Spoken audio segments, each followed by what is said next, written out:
नमस्कार, स्वागत है आप सभी का INN24 में। मैं हूं आपके साथ राहुल राजपूत। इस समय हम मौजूद हैं हांसी के घिराए गांव में, जहां पर बरसात का पानी लोगों के घरों के अंदर बढ़ चुका है, खेतों के अंदर बढ़ चुका है और खेती जो है पूरी की पूरी डैमेज हो चुकी है। कईयों के तो घर भी डैमेज हो चुके हैं, दरारें भी आ चुकी हैं, पूरे के पूरे गाँव वासी जो हैं सड़कों पर आ चुके हैं। ऐसा ही मामला एक घिराए गाँव से निकलकर सामने आया है। फिलहाल पूरा का पूरा गाँव मौजूद है हमारे साथ, इनसे बातचीत करेंगे, जानेंगे कि ये समस्या कब से आ रही है और प्रशासन के कौन कौन से अधिकारी इनसे मिलने आए हैं और क्या क्या आश्वासन दिया है। बातचीत करेंगे घिराए गांव के ग्रामीण वासियों से। कब से ये समस्या आ रही है आपको? ये लगभग 10 दिन हो गए, बारिश हुई ना, उस टाइम से समस्या आ रही है। हमारे हो चुके हैं। हाँ, 10 दिन हो गए। मकाना बिल्कुल दरारें पड़नी शुरू हो चुकी है, भीतर मकाना में पानी घुस रहा है और गाँव में पशुओं में बीमारी भी फैल रही है। पशुओं में भी ना तो हल्का विधायक अब तक हमारे यहाँ उसने सूद बूद ली है। गाँव के हालात कैसे हैं? फसल सारी खत्म हो चुकी है, फसल तो बचाने की बात दूर हो ली। ईब तो यह पोजिशन हो रही, मतलब है हमें मकान किस तरह बचावा और बच्चों बीमारी तक किस तरह बचावा। क्या कोई प्रशासनिक अधिकारी, मंत्री, विधायक या कोई अफसर आपको देखने के लिए यहाँ पर आया अभी तक? प्रशासनिक अधिकारियों से बात हुई थी, हमें गए भी थे 3-4 दिन पहले। अभी तक उन्होंने हमारे कोई सुविधा मुहैया नहीं करवाई है। शुक्रवार ने उनको हमारे को 2 बिट्टी पंप देने के लिए बोला था, ट्रांसफार्मर देने के लिए बोला, लेकिन आज तक वो सुविधा हमारे को नहीं मिली है। तो गाँव में कितने प्रतिशत पानी जो है खड़ा हुआ है इस समय? लगभग जो बाहर की बस्ती है बिल्कुल सारी डूबी हुई है। अभी तक कोई नहीं आया यहाँ? कोई नहीं आया अभी तक। 10 दिन हो चुके। 10 दिन हो चुके, कोई नहीं आया है। SDM साहब के पास मैंने वीडियो भेजी थी, लेकिन उनका कोई रिस्पॉन्स नहीं आया। ना वो गांव में देखने के लिए आई, नहीं कोई बात हुई। आपने प्रशासन को इतला किया था इस बारे में? हाँ, बिल्कुल। उसके बाद कोई नहीं आया। तो जब बाहर से लोग आते हैं तो कैसे एंट्रेंस पे यहाँ पे मौजूद आए हैं गाँव में? क्योंकि एंट्रेंस पे इतना पानी है, लोगों का आना यहाँ पर कहीं ना कहीं मुश्किल हो सकता है। बाहर के लोग कड़ा ताऊ से भर कोथली देने वाले भी नाइट के बता रहा पानी बढ़ रहा है, कोथली कौन देना दे, डूब जाएंगे बोले हमें के। नुकसान होगा कितना कितना? नुकसान तो होने लग रहा है, सारा नुकसान नहीं होने लग रहा है। प्रेम मलिक जी हमारे साथ मौजूद हैं, इनसे जान लेते हैं कि आज ये भी यहाँ पर आए हैं, क्या कुछ इनकी मदद करेंगे और क्या आश्वासन देंगे। सर नमस्कार। नमस्कार जी। तो आज आप यहाँ पर आए हैं, क्या आश्वासन देंगे इनको ग्रामवासियों की समस्याओं को देखते हुए? देखिए, कोरा आश्वासन से कुछ नहीं होता राहुल जी। गांव की समस्या बहुत गंभीर है। मुझे कल शाम को पता चला था। आज मैंने गांव में सुबह 4-5 जगह संपर्क किया। संपर्क करने के बाद फिर मैंने ग्रामीण वासियों से, सभी से भाइयों से मैंने रिक्वेस्ट की कि भाई सारे थोड़े इकट्ठे मिलना, हम शाम को मिलते हैं। आज आके यहाँ हालात देखे तो मेरे तो पैरों नीचे की ज़मीन खिसक गई।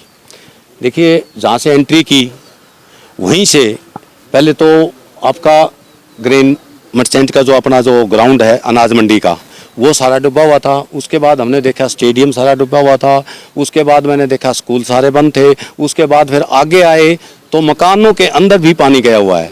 तो इसमें बात ये नहीं है कि अकेला फसल का नुकसान हुआ है, इसमें तो बहुत सारे मकानों का भी मुआवजा सरकार को देना पड़ेगा। मकानों के अंदर दरारें आनी शुरू हो गई हैं, मकानों के अंदर पानी भरा हुआ है। और बहुत ही दुर्भाग्य की बात है कि बड़ी खतरनाक महामारी भी गाँव में फैल सकती है। और ये जो हालात हैं ये केवल और केवल घिराए के नहीं हैं।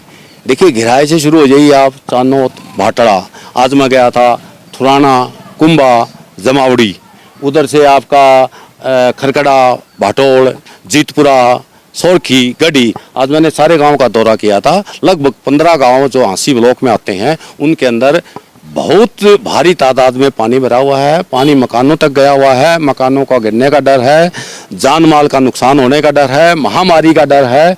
और बड़ी दुर्भाग्य की बात है कि बच्चे जो हमारे भविष्य का उज्जवल होते हैं, जो हमारे भविष्य के को निखारने के लिए होते हैं, हमारे देश को आगे नई जनरेशन देते हैं, नई पीढ़ी देते हैं, वो बच्चे स्कूल में नहीं जा पा रहे। चाहे वो बच्चे लड़कियां हों, लड़के हों, ग्राउंड में जो बच्चे प्रैक्टिस करते हैं वो नहीं खेल पा रहे।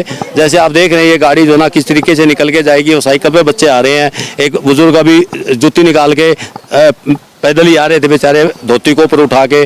और इस पानी का रंग देखिए आप, ये रंग भी दिखाइए आप पानी का। ये पानी का जो रंग है, ये हरा रंग तब होता है जब इसके अंदर बहुत सारा मतलब कि ऐसी गंदगी चली जाती है जो सेहत के लिए बहुत खतरनाक होती है। तो बड़ी महामारी फैलने का अंदेशा है।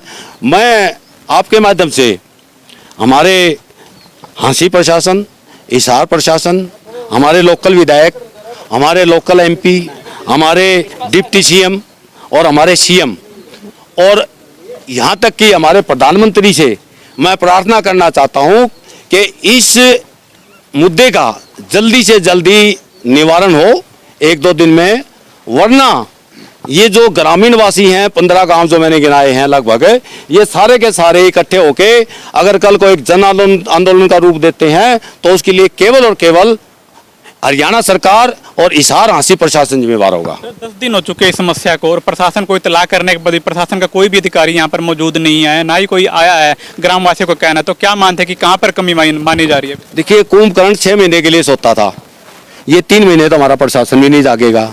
तब तक कुदरत जो है ना वो धीरे धीरे हालात चेंज हो जाएंगे। फसलों का मुआवजा मिले, पहली बात तो ये थी।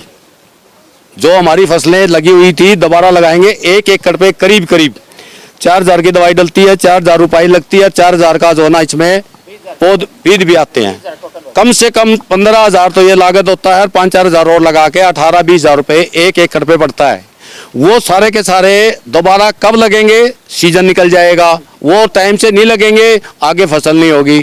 तो एक तो मकानों का मुआवजा दिया जाए, जितने भी मकान यहाँ डूबे हुए हैं, और बच्चों की जो पढ़ाई का जाना हो रहा है उन बच्चों को भी कंपनसेट किया जाए। तीसरी बात यह है कि इसका जल्दी मुआयना करवा के पानी को उतरवा के, इस पानी का प्रबंध, सरकार के हाथ बड़े लंबे होते हैं, इस पानी को निकलवा के आने वाले समय की निजाकत को देखते हुए महामारी से भी हमारे को बचाना चाहिए। पानी को निकलवाने के लिए आप ऑफिस के चक्कर काटोगे, सरकारी दफ्तर को, उसके बाद मुआवजे के लिए चक्कर काटोगे। क्या मानते हैं कि क्या कमी मानी जा रही है अभी तक? कमी सारी बीजेपी सरकार की है जी, मैं तो मानूं तो। आज तक जो अपना हमारा हिसार का एमपी है अभी तक नहीं आया गाँव में, ना कोई एमएलए आया ना कोई एमपी आया। इतना बुरा हाल है, लड़कियों का स्कूल बंद है, 3 दिन से बंद है नहीं भाई। लड़कियों का +2 स्कूल में सारे में पानी, स्टेडियम में पानी, हर जगह पानी है, खेतों में 5 फुट पानी भरा हुआ है। ये प्रशासन की जिम्मेवारी बनती है कि सरकार को बताए और यहाँ पे कोई हल निकाले। अब जी धान की फसल थी सारी बर्बाद होगी, 1 महीने में इसका पानी वैसे आराम से उतरेगा, इतने में सारे मकान गिर जाएंगे, फसल खत्म हो जाएगी, खेत खाली रहेंगे बिल्कुल। सभी खेत लगभग माना जा रहा है कि डैमेज हो चुके हैं सभी। 5 फुट पानी है जी खेत में, चल के देख लो आप। हम जैसे हमने एंट्री की तो हमने देखा कि सभी जगह पानी पानी, खेती कहीं नजर नहीं आ रही। मापो लठ लेके तो आपको 5 फुट से ऊपर पानी मिलेगा।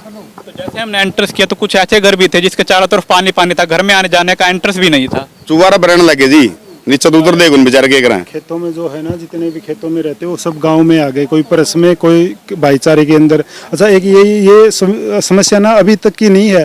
पीछे गेहूं में भी 2,500 एकड़ खराब हुई, अब ये फिर घरों में पानी बढ़ गया। आप यहाँ के हालात देखो कैसे है, बीमारी फैल रही है, बच्चे स्कूल में नहीं जा रहे हैं, दीवारों के पास से चलते हुए भी डर लग रहा है कहीं दीवार कोई गिर न जाए। बहुत भयंकर समस्या है और बहुत ज़्यादा इसके परिणाम जो हो गए वो बहुत घातक हो गए। आने वाले समय में बीमारियां जैसे मलेरिया आ रहा है, सरकार खुद ये कह रही है कि पानी का ठहराव नहीं होना चाहिए, कहीं पर भी ऐड दे रही है, टीवी पे बोल रही है, रेडियो पे बोल रही है, लेकिन ये जो जल भराव कुदरत ने किया है इस पे कोई सरकार एक्शन नहीं ले रही है। तो प्रशासन, सरकार सब ये मीठी गोली दे रही है जनता को, वो चूसे जाओ, वो कुछ नहीं होता, कुछ आते जाते कुछ है नहीं। अपना सामान MRP पर नहीं डिस्काउंट पर लो। और हिसार में डिस्काउंट कहाँ मिल रहा है ये जानो SaleTrending.com पर। विजिट SaleTrending.com, पहले कंपेयर करो फिर शॉप करो।